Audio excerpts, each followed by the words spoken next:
बहरी बहू। सीमा शादी करके अपने ससुराल आती है। उसकी ससुराल में सास कांता और ननद पूजा रहती थी। सीमा के गृह प्रवेश की रस्म होती है। आसपास की सारी पड़ोसन कांता के घर बहू का स्वागत करने आती हैं। कांता बहू की आरती उतार कर कहती है, बहू, अपने दाहिने पांव से कलश को अंदर की साइड गिरा दो, जिससे घर में लक्ष्मी का वास हो। सीमा दाहिने पांव की जगह बाएं पांव से कलश गिरा देती है। ये देखकर कांता की पड़ोसन विमला कहती है, आए हाय कांता, तेरी बहू ने तो घर में कदम रखने से पहले ही अपशगुन कर दिया।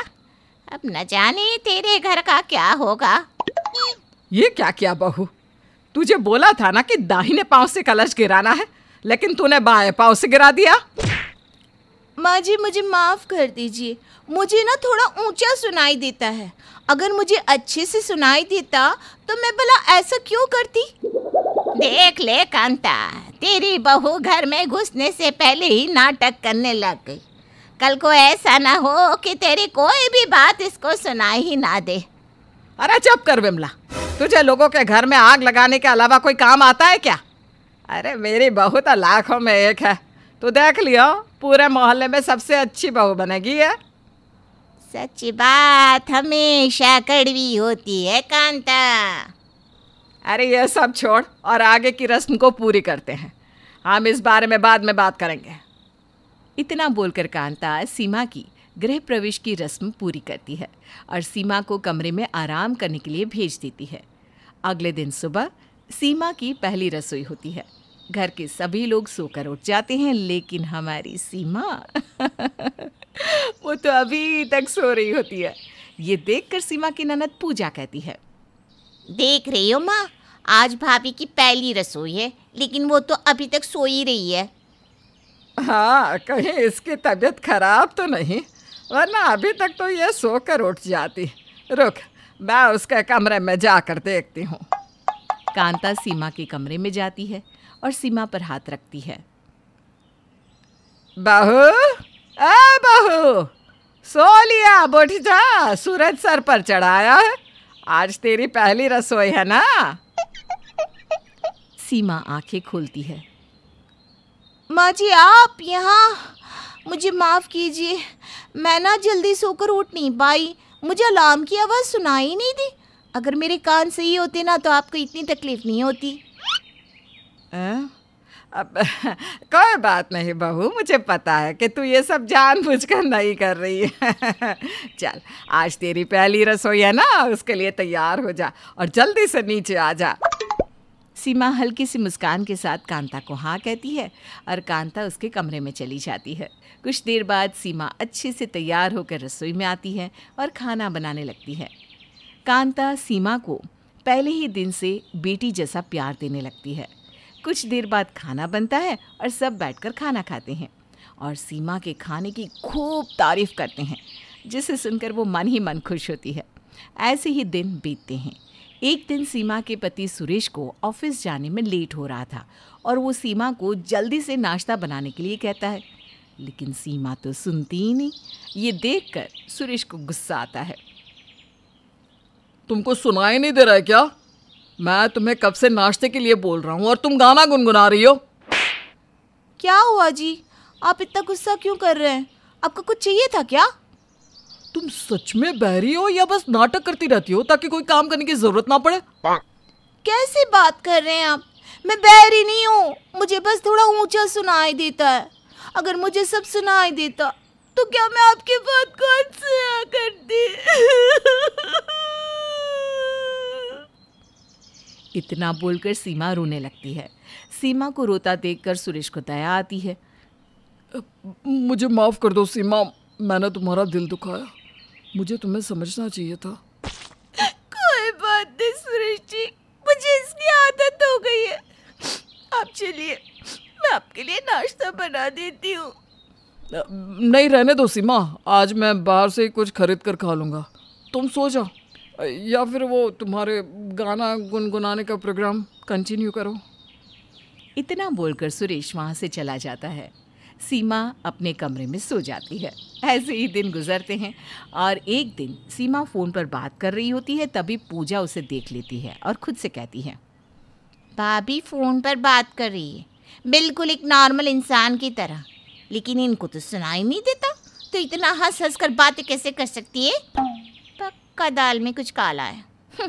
इसका पता पूजा लगा कर रहेगी।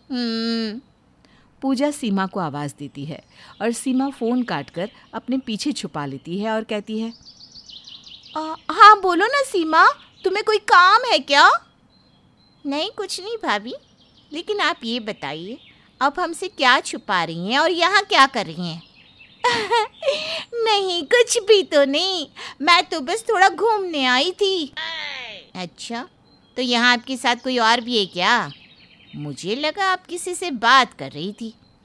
हाँ? अरे नहीं नहीं नहीं, मैं अकेली हूँ। और तुम्हें एक राज की बात बताऊँ, किसी को बताना मत। मुझे ऊंचा सुनाई देने के अलावा खुद से बात करने की भी आदत है। हैं? लेकिन आप तो मुझसे अभी बिल्कुल एक नॉर्मल पर्सन की तरह बात कर रही हैं, बस आप थोड़ा ऊंचा बोल रही हैं। आपके जवाब से लगता नहीं कि आप बहरी हैं, पक्का आप नाटक कर रही हैं। तुम भी ना खामखा मुझ पर शक कर रही हो। मुझे कभी कभी साफ सुनाई देता है, लेकिन इसका मतलब ये नहीं कि मैं नाटक कर रही हूँ। ये तो एक दिन पता चल ही जाएगा। झूठ ज़्यादा दिन तक छुपा नहीं रहता, याद रखना भाभी। इतना बोलकर पूजा वहाँ से चली जाती है। सीमा भी अपने कमरे में चली जाती है। दिन बीतते हैं और एक दिन सुरेश, कांता और पूजा तीनों किसी काम से बाहर गए होते हैं। उनके जाने के बाद सीमा की दोस्त रिया के घर पर आती है। सीमा उसे पानी देती है और कहती है, और बता रिया, तेरे घर में सब ठीक है ना? हाँ यार, बिल्कुल अच्छा है, लेकिन मैं तो अपनी सास से बहुत परेशान हूँ। आए दिन ताने मारती रहती है। ऊपर से मेरी ननद आग में घी डालने का काम करती है। अरे हर घर की यही कहानी है, लेकिन मेरे घर का ना कुछ अलग है। मैं तो अपने ससुराल में बहुत खुश हूँ, कोई भी मुझे रोकता टोकता नहीं है। लेकिन तूने ऐसा क्या किया जो तुझे कोई कुछ बोलता नहीं? मुझे भी बताओ ना। अरे नहीं नहीं नहीं, ये बहुत सीक्रेट है, ये चीज़ छुपी रही, यही अच्छा है। सीमा और रिया आपस में बात कर रहे थे, तभी वो तीनों अचानक से घर आ जाते हैं और सीमा को हंसते हुए बात करते देख लेते हैं। सीमा, आप लोग इतनी जल्दी आ गए? लेकिन आप लोग तो 2 दिन बाद आने वाले थे ना? अच्छा हुआ हम लोग आज ही आ गए भाभी, वरना हम लोग तो आपकी इस रूप को देख ही नहीं पाते। मुझे आप पर पहले से ही शक था, लेकिन मेरे पास सबूत नहीं था। पर आज शक यकीन में बदल गया और सबूत भी मिल गया। बहू, तुझे तो सुनाई नहीं देता था ना, लेकिन आज तुझे देखकर लगता तो नहीं कि तेरे कान में कोई दिक्कत है। मैंने तुझे बेटी जैसा प्यार दिया और तूने हमें ही धोखा दिया और बहरी होने का नाटक करती रही इतने दिनों से। सीमा, तुझे सुनाई नहीं देता? ये तो तूने मुझे कभी नहीं बताया। और तो और तूने अपनी ससुराल वालों से झूठ तक बोल दिया। अरे ऐसी झूठ से अच्छा है कि मेरी सास मुझे ताना देती रही। तेरे जैसे दोस्त के साथ मुझे नहीं रहना। रिया सीमा को ही उल्टा सुनाकर चली जाती है। रिया के जाने के बाद सुरेश कहता है, तुम्हें ये सब करते हुए शर्म भी नहीं आई? हम लोगों ने तुम्हें प्यार दिया और उस प्यार के बदले तुमने हमसे झूठ बोला। अरे जाने दे बेटा, इसकी कोई गलती नहीं। हमने ही शायद प्यार में कोई कमी छोड़ दी होगी। चलते हैं। कांता की बात सुनकर सीमा को बहुत अफसोस होता है। माँ जी, मुझे माफ़ कर दीजिए। मैंने ये सब बस इसलिए किया क्योंकि मुझे बचपन से सिखाया गया था कि सास बहुत खड़ूस होती है, अपनी बहुओं पर अत्याचार करती हैं। मुझे माफ़ कर दीजिए माँ जी, मैं अब ऐसा कभी नहीं करूँगी। आप जो बोलेंगे मैं वही करूँगी। सीमा इतना बोलकर कांता से रोकर माफ़ी मांगने लगती है। सीमा की आंखों में आंसू देखकर कांता का दिल पिघल जाता है और वो सीमा को गले लगाकर माफ़ कर देती है। पर भाभी, आप ना ऊंचा सुनने के साथ साथ वो ऊंचा बोलने की जो एक्टिंग करती थी ना, मान गए भाभी। आपको तो टीवी सीरियल में काम करना चाहिए था।